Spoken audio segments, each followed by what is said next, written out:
Courts generally may not, in equity, issue a declaratory judgment or grant an injunction that prohibits the criminal prosecution of a party. But what if a court believes that a statute or ordinance is unconstitutional? May the court enjoin the prosecution of a party under that statute or ordinance if another remedy exists at law to adequately protect that party. The highest court in Massachusetts considered this question in Norcisa v. Board of Selectmen of Provincetown.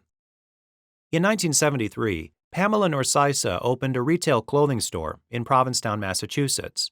After opening, Fernando Gonçalves, an agent for the Board of Selectmen of Provincetown, told Norcisa that she needed to comply with certain requirements under Massachusetts' transient vendor statute and a local ordinance.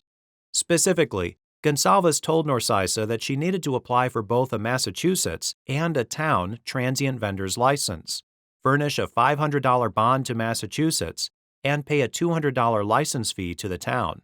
Under the statute, a transient vendor was defined as anyone engaged in a temporary or transient business of selling goods, wares, or merchandise, either in one locality or traveling place to place. Further, temporary or transient business was defined as exhibiting and selling goods, wares, or merchandise in a tent, booth, building, or other structure, unless such place is open for business during usual business hours for at least 12 consecutive months. In addition, under the local ordinance, any retail business in Provincetown had to first obtain a license from the Board of Selectmen. The ordinance classified every business as a transient business during the first 12 months of its existence. Norcisa didn't think she was a transient vendor and didn't apply for any licenses or pay any fees. Thereafter, local prosecutors filed a criminal complaint against Norcisa in state district court for violating the statute and ordinance.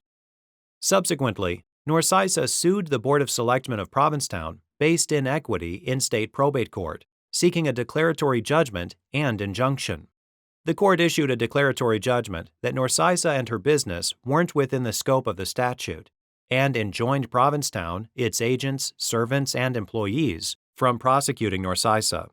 The board appealed to the Massachusetts Appeals Court, which transferred the case to the Massachusetts Supreme Judicial Court.